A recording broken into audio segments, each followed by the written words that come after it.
اللہ تعالیٰ نے قرآن مجید میں ایک جگہ فرمایا ہم نے انسان اور جنات کو پیدا کیا اپنی عبادت کے لیے. ایک جگہ اللہ نے فرمایا لیبلوکم ایکم احسن عملا، ہم نے اس لیے پیدا کیا کہ ہم دیکھنا چاہتے ہیں کون اچھا عمل کرتا ہے کون برا عمل کرتا ہے. اب ایک جگہ اللہ فرماتے ہیں میں نے صرف اس لیے پیدا کیا میری عبادت کریں. دوسری جگہ اللہ تعالیٰ فرماتے ہیں میں نے صرف اس لیے پیدا کیا دیکھنا چاہتا ہوں کون اچھا اور کون برا. تیسری جگہ اللہ نے فرمایا اما شاکرا و اما کفورا، میں نے صرف اس لیے پیدا کیا میں دیکھنا چاہتا ہوں کون شکر کرے گا اور کون ناشکرا بنے گا. ایک جگہ اللہ نے فرمایا پیدا کیا اسلام میں مکمل داخل ہو جاؤ، اصل حکم یہی ہے. تو اس سے پتہ چلتا ہے بھائی یہ اصل میں ایک ہی حکم ہے جس کو مختلف انداز سے بیان کیا جا رہا ہے. وما خلقت الجن والانس الا لیعبدون، میں نے بنایا اس لیے میری عبادت کریں، میری غلامی کریں. اچھا اللہ تعالیٰ نے جو ہمیں احکام دیے ہیں، جو آرڈرز دیے ہیں، اصول فقہ میں اس پہ بڑی بحث ہوتی ہے کہ جتنے بھی اللہ کے احکام ہیں نا، جو آرڈرز ہیں اللہ تعالیٰ کے، کیونکہ اللہ تعالیٰ حکمت والی ذات ہے، حکیم ہے، تو جب کوئی حکمت والی ذات ہوتی ہے تو وہ آرڈرز جو دیے جاتے ہیں وہ فضول نہیں ہوتے، اس میں کوئی فائدہ ہوتا ہے. ویڈیو نہیں بنائیے گا، جیسے ہم نے آرڈر دیا نا اس میں کوئی حکمت ہے. نکاح کی ویڈیو بنا سکتے ہیں، بیان کی نہ بنائے کریں، ٹھیک ہے نا.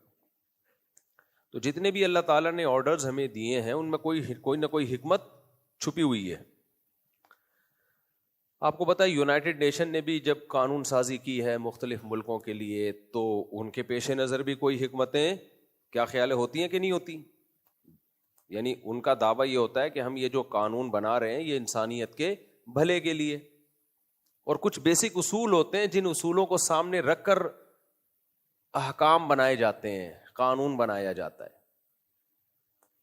جب کوئی اسٹیٹ اور ریاست اسمبلی میں کوئی قانون پاس کرتی ہے، کوئی لاس بنائے جاتے ہیں، ان قوانین کے پیچھے بھی دعویٰ کیا ہوتا ہے بھئی یہ اپنے لوگوں کے فائدے کے لیے بنائے جا رہے ہیں. آپ نے دنیا میں کوئی ایسا قانون دیکھا کہ حکومت قانون پاس کر رہی ہے لوگ پوچھتے ہیں کہ کیوں؟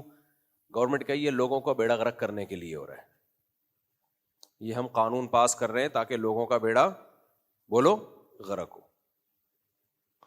لیبل سب اچھے ہی لگاتے ہیں. فرعون بھی جو قانون بناتا تھا کہ بنی اسرائیل کے بچوں کو قتل کر دو، ہزاروں بچے مروا دیے اس نے، قتل کروا دیے. تو اس کے پیچھے کیا دعویٰ تھا بھائی؟ بات یہ ہے کہ اسٹیٹ کو خطرہ ہے، اسٹیٹ کو خطرہ ہے، ان بچوں میں ایک بچہ پیدا ہوگا جو میری حکومت ختم کر دے گا، تو اسٹیٹ لہذا سب کو کیا کر دو، ہزاروں بچے ماؤں کی جن کا کوئی جرم ہی نہیں ہے. تو اس سے ہمیں ایک بات پتہ چلتی ہے جو بھی قانون بنانے والے ہوتے ہیں، قانون ساز ہوتے ہیں، ان کا دعویٰ بہرحال یہی ہوتا ہے کہ ہم انسانیت کے فائدے کے لیے کام کر رہے ہیں، چاہے وہ اس دعوے پہ پورا اتریں یا پورا نہ اتریں. وہ اترے نہ اترے ایک الگ بات ہے. اب 3 طرح کے قانون ساز ہیں دنیا میں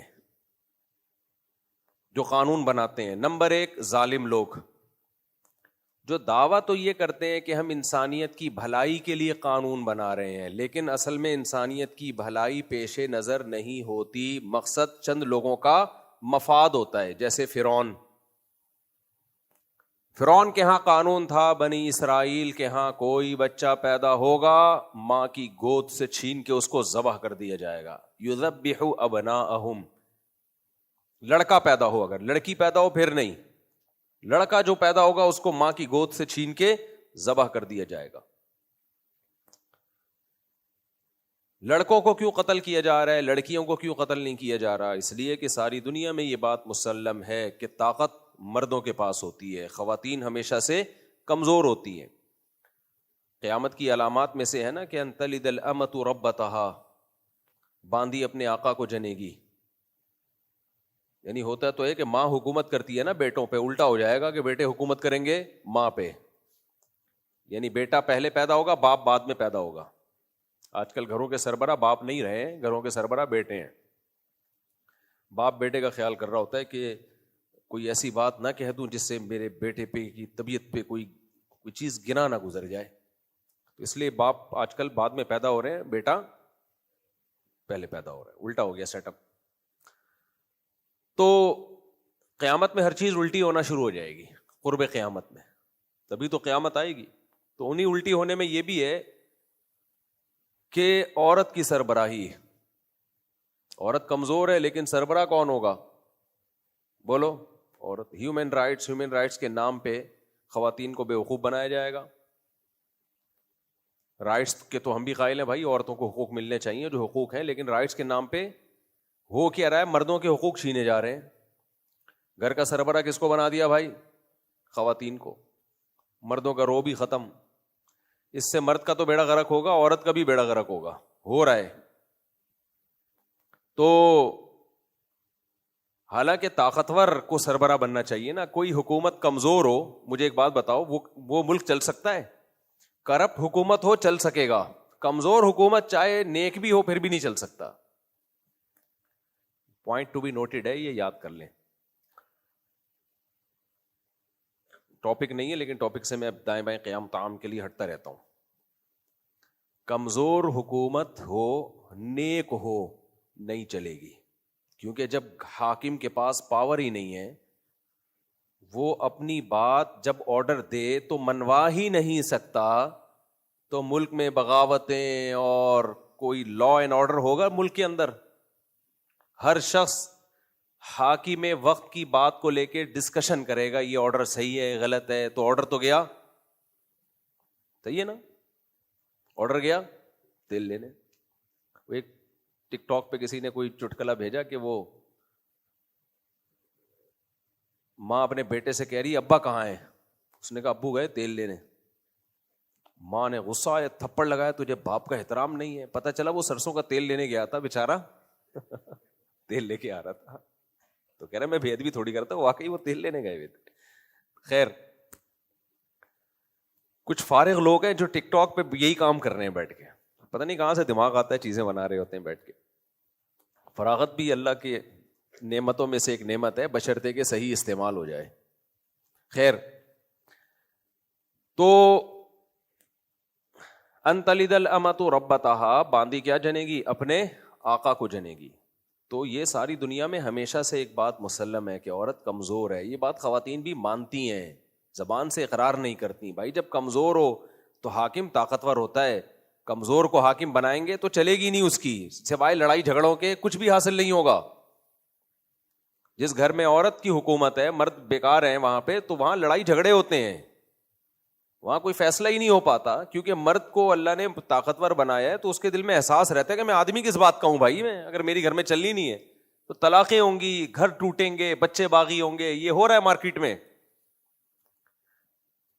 آدمی کا نالائق ہونا اتنا برا نہیں ہے جتنا کمزور ہونا برا ہے. بہت گہری بات کی ہے ہم سب کے بارے میں. ہم سب نالائق شوہر شمار ہوتے ہیں نا.